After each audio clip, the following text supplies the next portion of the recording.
বিসমিল্লাহির-রহমানির-রহিম। আসসালামু আলাইকুম ওয়া রাহমাতুল্লাহ।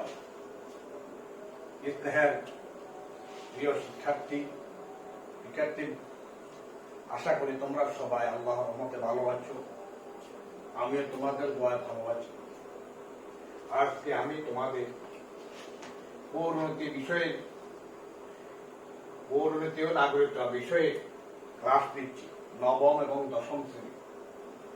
প্রথম অধ্যায় থেকে পৌরনীতি ও নাগরিকতা।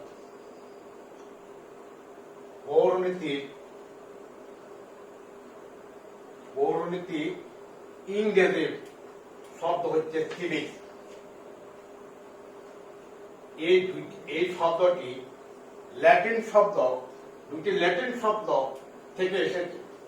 প্রথম ল্যাটিন শব্দটি হচ্ছে সিভিস, যার অর্থ নাগরিক, সিটিজেন। দ্বিতীয় শব্দ সিভিটাস, ল্যাটিন সিভিটাস থেকে এসেছে, যার অর্থ নগর রাষ্ট্র, সিটি স্টেট। অতএব সিভিস এবং সিভিটাস থেকে এসেছে ল্যাটিন শব্দ, যার অর্থ নাগরিক ও নগর রাষ্ট্র। অতএব সাধারণভাবে বলতে পারি যে পৌরনীতি ও নাগরিকতা তাকে বলে যা নাগরিকতার অতীত, বর্তমান, ভবিষ্যৎ, স্থানীয়, জাতীয়, আন্তর্জাতিক বিষয় নিয়ে যে শাস্ত্র আলোচনা করে তাকে আমরা সাধারণভাবে পৌরনীতি বলতে পারি। নাগরিকতার সাথে জড়িত সকল বিষয় নিয়ে পৌরনীতি আলোচনা করে।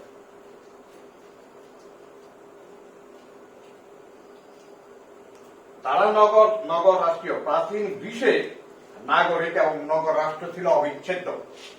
ওই সময় গ্রীসের ছোট ছোট অঞ্চল নিয়ে নগর রাষ্ট্র গঠিত ছিল। যারা নগর রাষ্ট্রীয় কাজে সরাসরি অংশগ্রহণ করত তাদেরকে তখন নাগরিক বলা হতো। শুধু পুরুষ শ্রেণীর রাষ্ট্রীয় কাজে অংশগ্রহণের সুযোগ থাকতো, কিন্তু নারী, কৃতদাস এবং শিশুদের কোন রাষ্ট্রীয় কাজে অংশগ্রহণ করার সুযোগ ছিল না, বিধায় তারা নাগরিক বলে গণ্য হতো না। কিন্তু আধুনিক রাষ্ট্র ব্যবস্থায় এটা এখন পরিবর্তন হয়েছে। বর্তমানে একদিকে নাগরিকের ধারণার পরিবর্তন ঘটেছে, অন্যদিকে নগর রাষ্ট্রের স্তরে বৃহৎ আকারের জাতীয় রাষ্ট্র গঠিত হয়েছে। আমরা সবাই বাংলাদেশের নাগরিক। আমাদের দেশের ক্ষেত্রফল 1,47,570 বর্গ কিলোমিটার এবং লোক সংখ্যা প্রায় 16 কোটি। আমরা নাগরিক অধিকার ভোগের পাশাপাশি আমার রাষ্ট্রের প্রতি কর্তব্য দায়িত্ব পালন করে থাকি।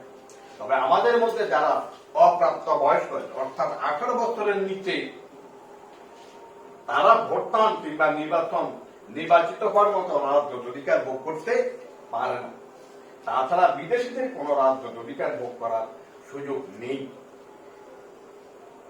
মূলত রাষ্ট্র প্রদত্ত নাগরিকের মর্যাদাকে নাগরিকতা বলা হয়।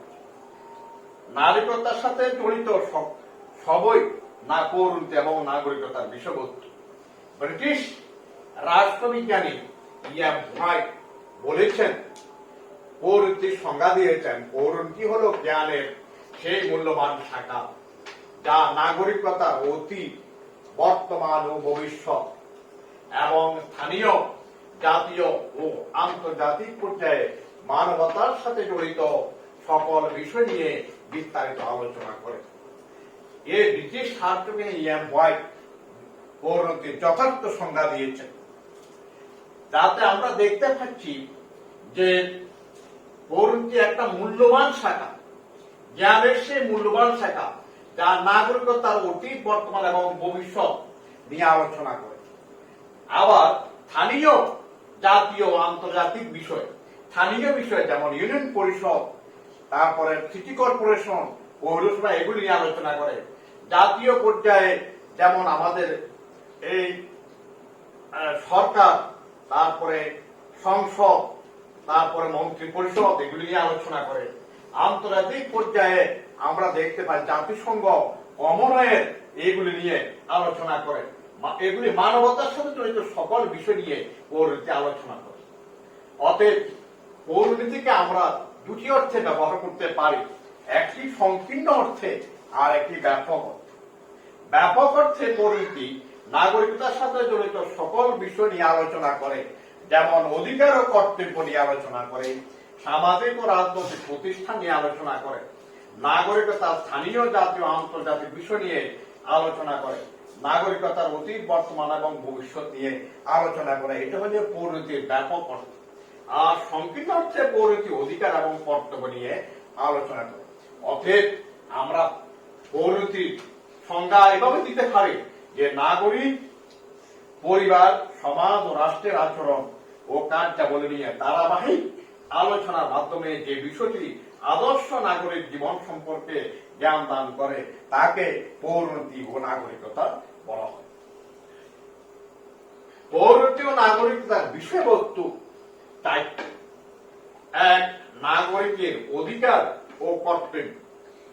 দুই, সামাজিক ও রাজনৈতিক প্রতিষ্ঠান নিয়ে আলোচনা।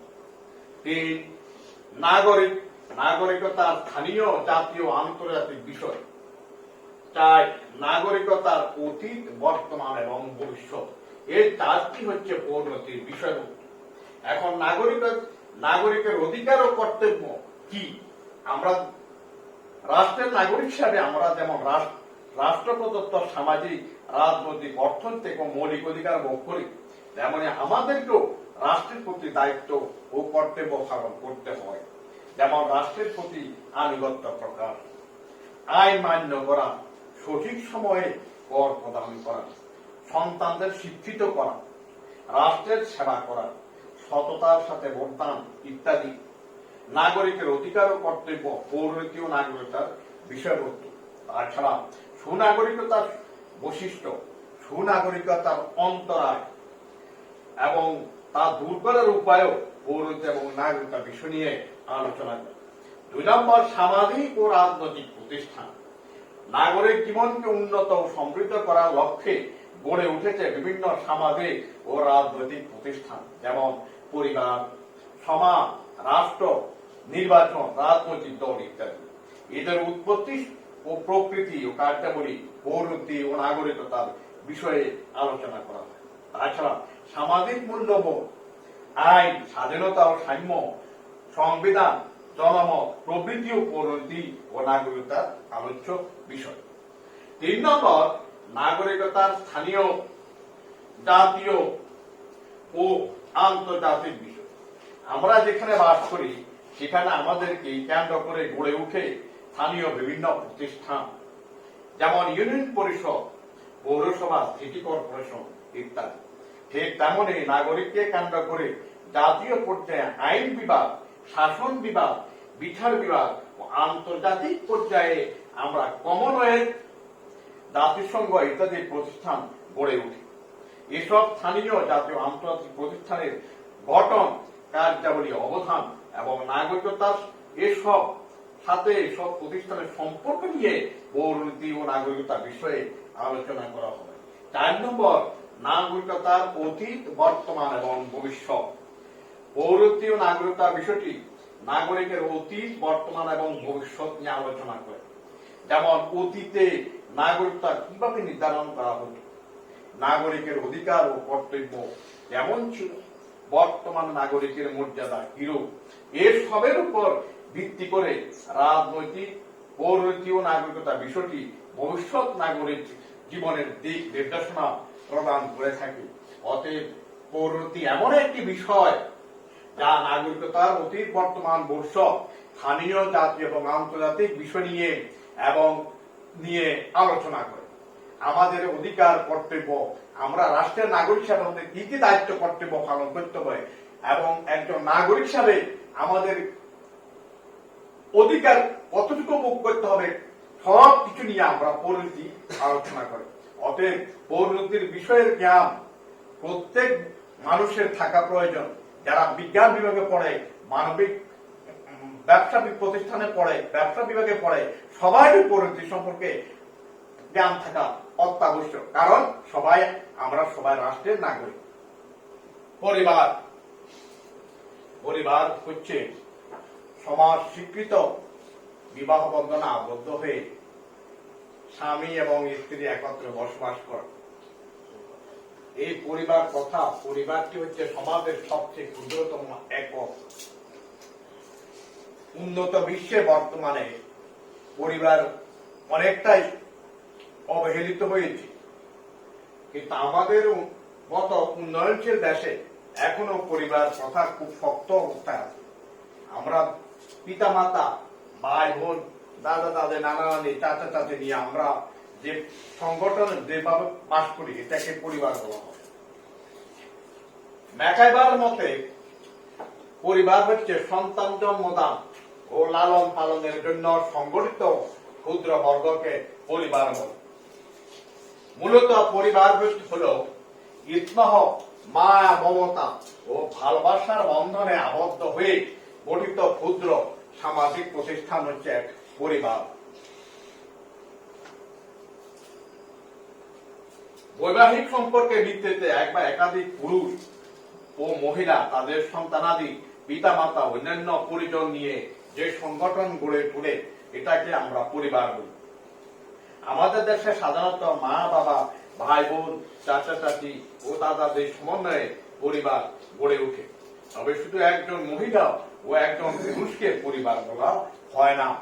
মূলত পরিবার হলো স্নেহ, মায়া, মমতা ও ভালোবাসার বন্ধনে আবদ্ধ হয়ে গঠিত ক্ষুদ্র সামাজিক প্রতিষ্ঠান।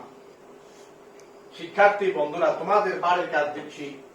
প্রথম প্রশ্ন হচ্ছে পৌরনীতি ও নাগরিকতা, স্থানীয়, প্রাচীন ও আধুনিক ধারণার পার্থক্য নির্ণয় করো।